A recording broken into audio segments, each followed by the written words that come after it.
don't ask for proof. That's just ridiculous. These customers have taken the time to contact you because they've had a frustrating experience.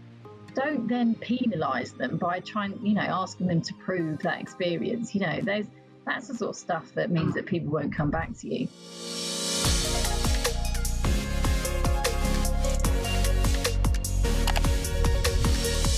Hi, I'm Chloe from Zendbox, and I'm on a mission to get brands talking about how post-purchase operations affect the customer experience. And importantly, how to deliver on promises that mean you create loyalty that drives repeat purchases. Hello and welcome to After the Buy Button, the show that focuses on post-purchase operations to help you improve your customer experience. I'm really excited to welcome today's guest, Sally Minto. Welcome, Sally. Great to have you on the show. Thank you for having me. Nice to meet you too. So Sally, to introduce you to everyone, you're the digital director at Revolution Beauty. Now, I feel like everyone will know Revolution and it needs no introduction, but just in case, it's the global brand, one of the fastest growing beauty brands that launched in 2013, founded by your husband, Adam, and it's all about disrupting the traditional beauty market. So first off, can you tell us a little bit more about the mission behind Revolution? Yeah, of course. So, so the brand it's actually our birthday month. So we are 7 years old. Oh, wow. Yeah, just about now. So the end of this month. Happy birthday. Yeah, our anniversary is actually on Adam's birthday. So, so he never forgets how old the company is. Oh. Yeah, I think Adam always had this mission around, making beauty accessible for everybody and disrupting the way that beauty was presented to customers. So if you think about historical sort of beauty industry, it was very much a polarized view of cheap products and expensive luxury products. And then very much a prescriptive, to be beautiful, you need to look like this, or you need to look these pretty, and unattainable pictures of people using products or the performance of products. So Adam really rallies against this. And he obviously thinks that beauty should be democratized and that, the innovation shouldn't just live with the luxury brands. So this is his second time round at doing this at this sort of end. He had a previous brand called Makeup Academy, MUA. He concepted Revolution and the starting brand was actually Makeup Revolution, really under a time of adversity. He'd fallen out with his previous business partners and had to start from scratch, literally around the kitchen table. I was working full time for New Look at the time. I have a long background in fashion retail, and Adam, created this brand very much with a sort of passion behind him about starting afresh and doing something new in the industry. So the way that he really set the brand up was, accessible price points, but really great quality product, and that really stays as central to our ethos. We've always been cruelty free, and we are largely vegan, and certainly striving to be more towards that. And I think the way that we, I guess, have been so customer focused right from the start is that we use our customers to lead us as to what we make, what we do, how we behave. So we started off as a cosmetics business. That's what Adam had done for 30 years, make cosmetics. Obviously, we've moved with the trends. So we added skincare into the mix 3 years ago and has become a really important part of our business. We've just moved into hair care and that's exploding. I can vouch for the products, really nice.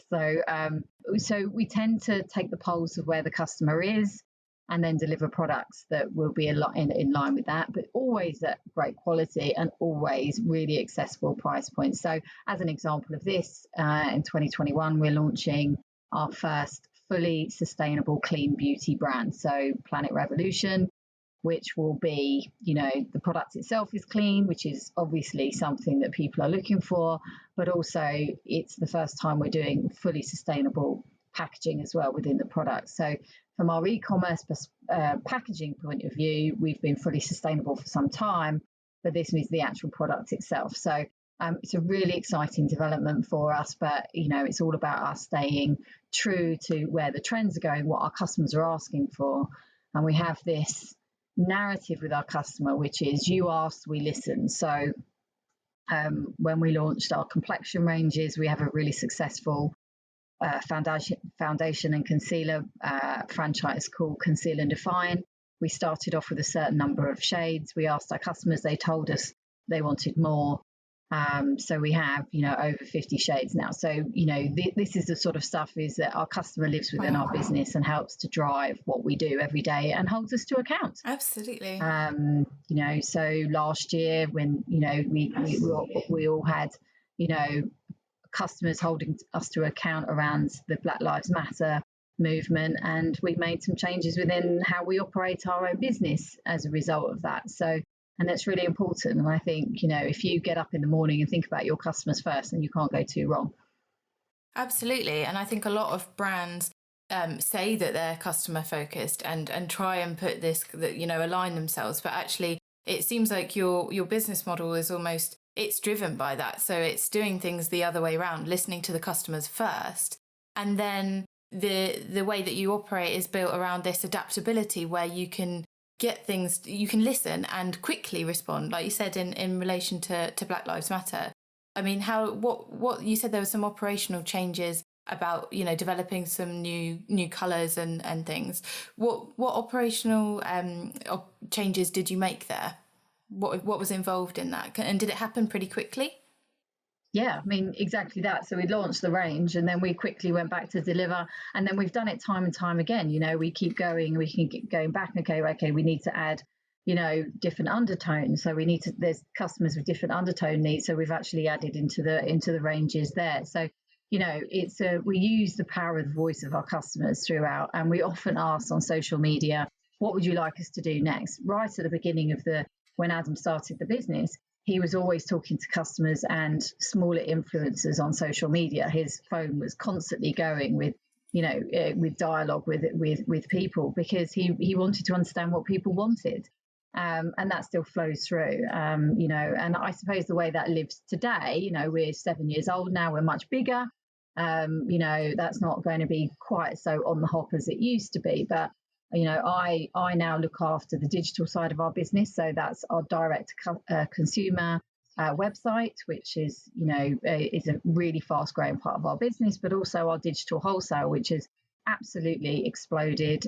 We've got amazing retail partners around the world. And obviously, those opportunities are really quick. It moves quickly. It's exploded over the last year. So but actually what I have, the greatest gift within the business is having the direct to, relationship with our actual customers. So, a lot of our relationships are through our retailers, but actually I'm the one selling directly to our customers. And that's such an amazing place to be. I start every day, trade meetings and, asking how our customers are. And that's really important place to start is that, it's, obviously everyone has commercial goals, but you've got to be having a conversation and having your customer service team at every meeting that you have about everything you do. And they are present there. And we start off by, first thing in the morning, I see how many tickets I've got in the pot. I see if there's any new issues, how many have come in the previous day. Mm-hmm. And then we discuss and deal with anything that's coming down the track. And that's a really, really important part. And then I look at also how many parcels went out the previous day and are we on top of our operation? And those are the key things. After I look at sales, I look at how the customer is, and then I look at making sure that the parcels have gone out. And then I can get on with the good work of the day. Amazing. No, that's a really great insight to hear kind of what your day looks like. And, I think a huge part of that, of keeping track of your customers is this retention side of things, which I've heard you talk about before. And, really being really focused on the customer experience and how they experience those factors. So can you talk us through the major impact points for your customers post-purchase and what that experience is like for them and what you prioritise? Yeah, absolutely. So, I mean, as a growing business, we've still got a huge amount of new customers and customer acquisition, and particularly in the last year. I mean, you can imagine, COVID with the close of stores has been a massive recruiting ground for all digital retailers. And that happened overnight. We really do try to personalize the experience. So if someone shopped with us for the first time or versus someone that's come back to us. So once you've placed your order, obviously you get a order confirmation and a shipping confirmation. But then when you receive your products, we have personalized dispatch notes that sit.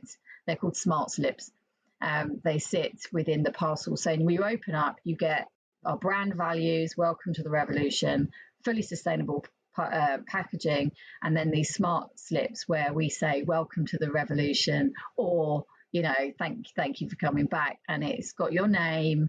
And then inside, there'll be messages personalized. So if you're a new customer, there'll be some introductory stuff about our business, maybe, highlighting our new categories. And if it's an existing customer, there'll be some offers or something to just, to bring people back. So, we pulse and change those messages, but we get so many people posting it on social media because it feels like an influencer box. It feels special, it feels personalized, and it's an investment.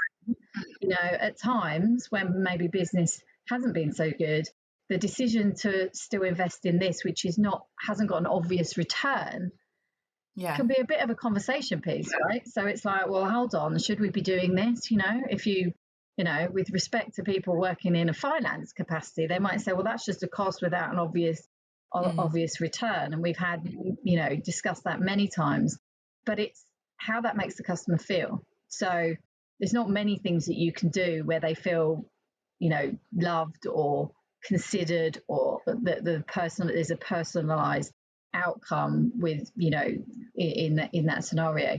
So the fact that these customers are so proud to then post these parcels on social media, I just love it.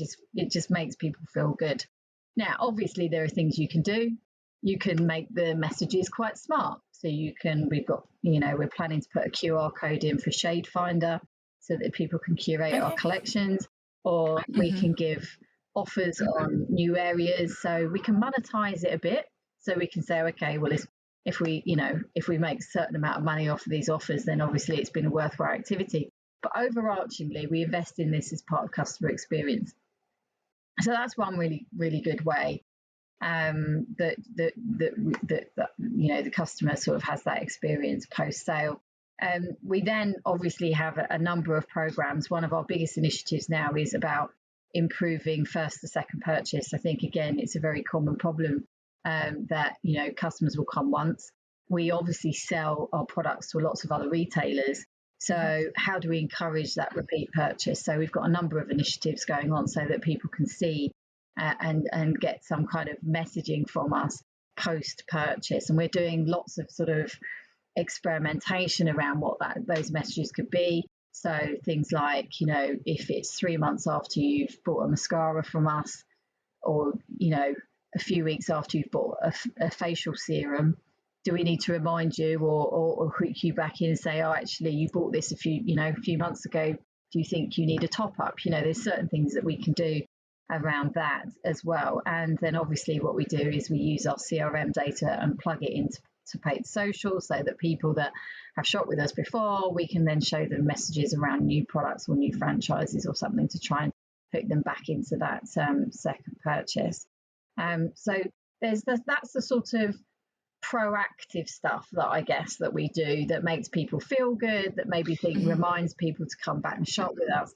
But then the other side of that is the more operational side. And I think probably one of the things, reflecting on what we wanted to talk about today was that I think everybody has experienced huge operational issues due to COVID. Obviously, a year ago, right now, we had no idea what we were going into. This was unprecedented times. And the hardest thing in any kind of operation, if you see, is is anything unexpected, right?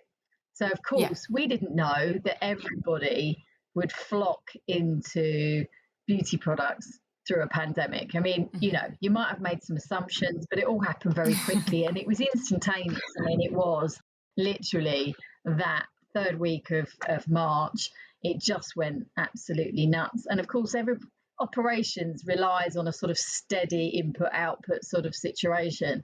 And of course, everything went through the roof. We started selling products like hair color remover, which were quite niche categories for us prior to.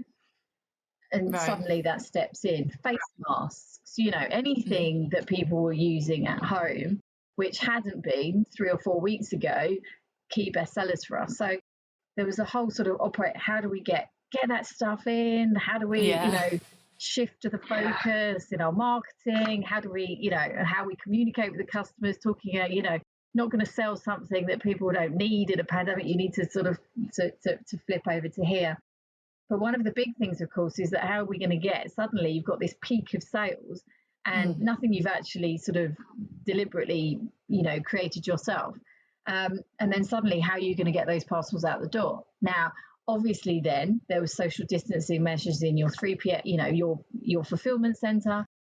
Yeah. So we were dealing with lots of different things. And I think that, we also had a reduced team because obviously as a business, we were like, hang on, we don't know what we're facing into. So obviously we didn't know where the opportunities were going to be and we didn't know where we were going to need to put our people, quite frankly. We have 80% of the products that we sell as a business this time last year were sold in store.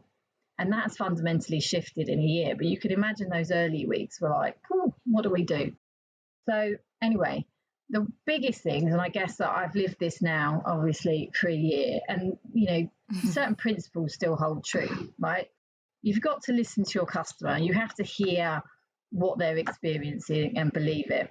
You need to have a no quibble attitude to their experience. So, you can't say, oh, well, we'll deal with this problem, but show me pictures of this broken item that you've reported or that my order hasn't turned up. Don't ask for proof. That's just ridiculous. These customers have taken the time to contact you because they've had a frustrating experience.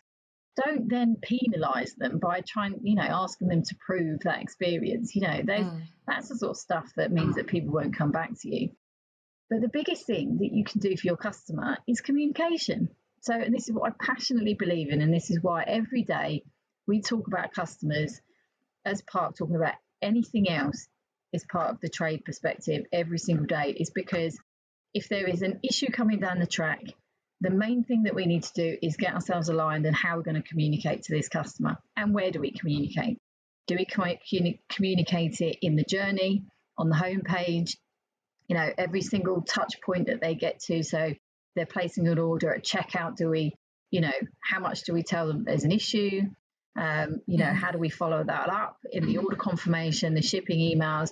And then if there's another issue, then how do we then group all of those customers together, send a communication? When these, the contact is coming in, how do we manage the load? At one point, I had all of the e-commerce team working on tickets because that was the pain point right then. So, at that point, does it matter whether you've merchandised your pages perfectly, or does it matter actually that your customers are getting answers to their queries? And actually, at certain crisis points, that's the most important thing. Now, obviously, over time, you can then refine and understand that and create an operation that works better for you. I've added language speakers into our customer service team in the last year. We've got live chat. We've beefed up people on social media because actually it's not even just about the customer service queries, it's about just general interaction.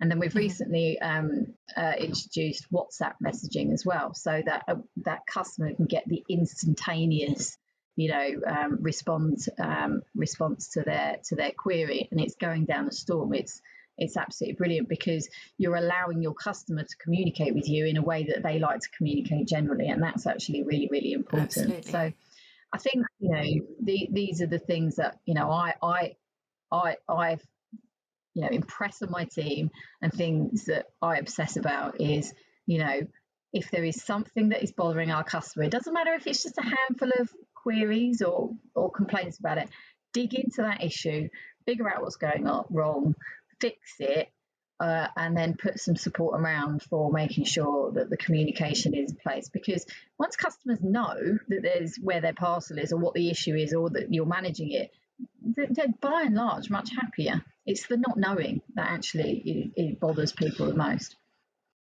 Absolutely. That kind of proactivity around everything that you've described is key, really. I mean, not only are you actively trying to kind of, prevent any issues from happening, but you're also on the data as well. That shows kind of every morning listening to, okay, what's happening? What are the trends in issues coming through, and where do we then need to focus? So it's not just, it's kind of a balance really of these two things working side by side. We have a reporting suite that our customer service team use, which we tag the reason for the contact in the first place.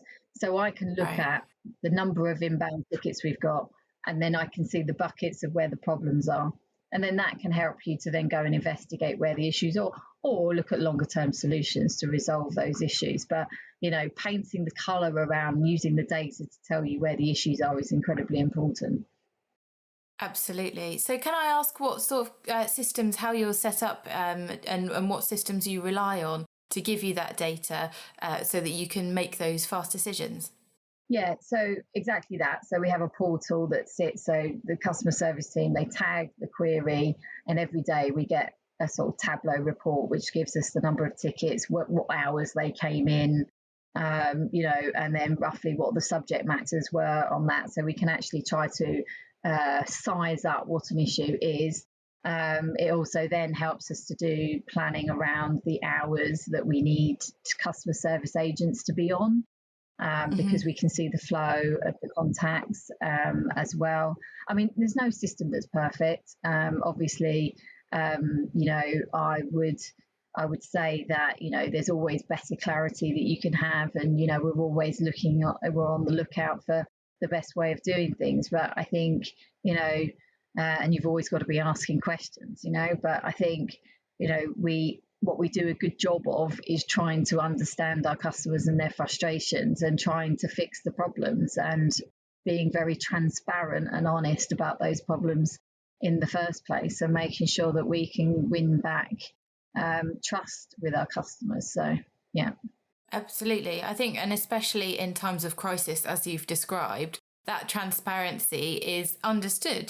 People, that when we were going into lockdown, people didn't, they were aware that there might be some delays in delivery and things like that.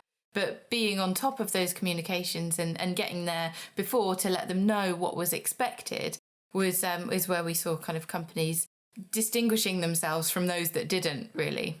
Yeah, and I think it's really important to then follow up with a thank you, a sort of sorry and a thank you. We did a good exercise after Christmas actually on this, because we got over the COVID piece and things started to settle down. But then as we went into Christmas, all the carriers had a bit of a problem, because the volumes in the digital channels had grown arms and legs. And so obviously, and everybody had taken to ordering Christmas presents online, etc. So, there was pressure left, right and centre. So post-Christmas, when we had then the double whammy of some COVID cases in our 3PL operation, so therefore we had a reduced output, we were just open with the customer and said, really sorry, you won't have experienced a great time of this, and here is a voucher.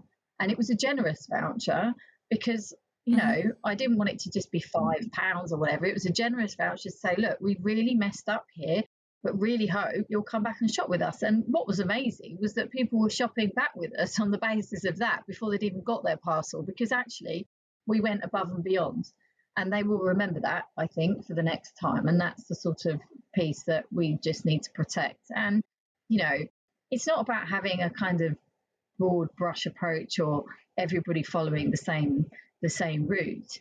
The one thing that I say to my team is, when you're dealing with a customer, ask them what outcome that they're interested in. So we have policies, obviously there's policies, But if you say to a customer who's reporting a particular issue, what would you like us to do right now? Would you like a replacement, or would you like, a goodwill gesture? Would you like us to refund you? If you ask the customer to define the outcome, then there's going to be a greater satisfaction, rather than saying, well, actually, the things that I can do is reading off a list here of the things that I'm allowed to give you.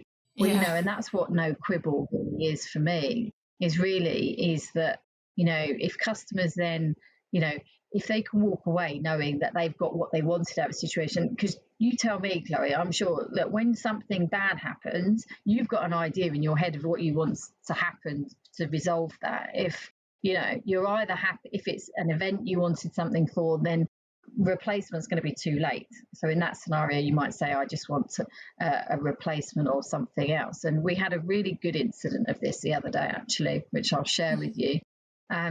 Is that we had a customer, we were running a promotion and on the site, and we didn't put an asterisk or make it clear that certain products were excluded from this promotion. Now, normally we do, but something was overlooked in this particular promotion, and it was for a free gift bag.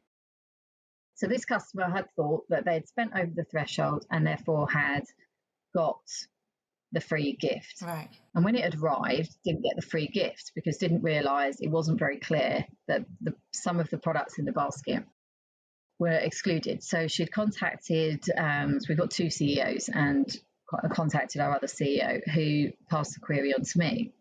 And straight away, my customer service manager went back to the customer and said, obviously apologised.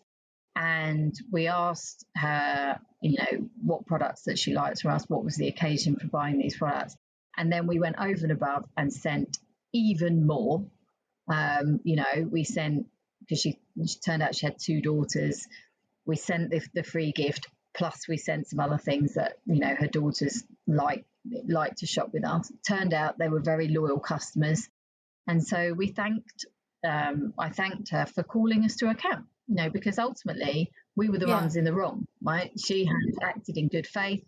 And so therefore, rather than just giving the minimum and saying, okay, we'll send you the free gift, we sent two free gifts because she got two daughters. And the point is about making the response a bespoke one, finding out the context of the situation, understanding what it might be with that customer to make it better, being sorry, and being transparent about it. Now, obviously, that particular issue will never happen again, because we'll always remember that in our heads. But I'm not sure how many companies would go as far as we did in that particular scenario. So I think it's very important to be as bespoke as you can be once you get to customer level.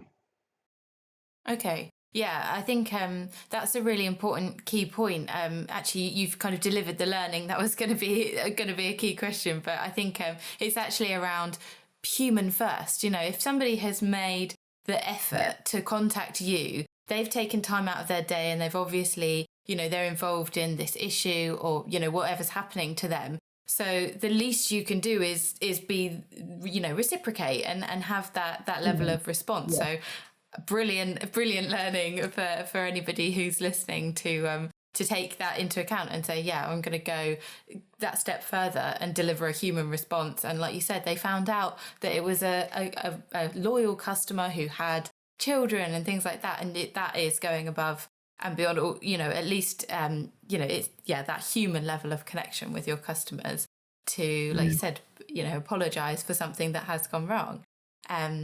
Amazing. Thank you so much. I think there's actually been so many different points in there of things that you've told us today, particularly around kind of some of these operations and just the way that the customer experiences things from the packaging. I mean, you've really got to you understand what it is that your customers are wanting at that point, and that you can use that opportunity to have a conversation. When they're opening that box, it really is an experience. So it's great to talk to a brand such as yourselves, and that have that real focus and understanding of exactly what the customer is going through at every point in their journey. So to wrap it up, my final question to you then, about your kind of career and any inspiration that you that you take. Is there any kind of resources, a book or podcast that you listen to regularly that kind of inspires you or provides guidance? Well, I mean, I've recently got onto podcasts only because I do find it quite difficult to chill out and just listen to something. But I like Louis Theroux, not because he's helping me in my career, but I just quite like listening to him. And Giles Corran having a bit of banter with his wife. I quite like that. And I think, it's really important to take time out of your day to actually just zone out and maybe just listen to things that aren't industry related or anything related to your job. I think, reflecting this week with International Women's Day and all of that sort of good stuff, I think, I find great inspiration from people around me, really. Working with my husband has been amazing because he's such an inspiration. I think I was always a bit fearful of working with my husband because I thought it was a terrible idea that we would clash, but actually but actually on a really professional level, I see all the things that everybody else sees. He inspires me, and I see him on a, not just like we're tired at the end of the day and only see the worst of each other. We actually see the best of each other. So I think that could be that's good. I think there's a really great book by Glennon Doyle called Untamed, which is great for women to read. It's very uplifting, but I think everybody individually finds, inspiration anywhere, but I generally find it in the people around me. So every day there'll be just like a nugget of something, and I love that. So. That's a really lovely sentiment, and I hope that people can take something from that as well. But yeah, I think there's a lot wrapped up in there as to take inspiration from everything around you, but also I think your initial point about taking a break and not actually always be looking for industry things. I think that's a very important one in this age of mental health problems and things like that. It's important to take a break. That's awesome. Thank you so much. You've delivered a lot of really, really useful insights from a company that's clearly doing extremely well, growing from strength to strength. So thank you so much for joining us. Thank you, Chloe.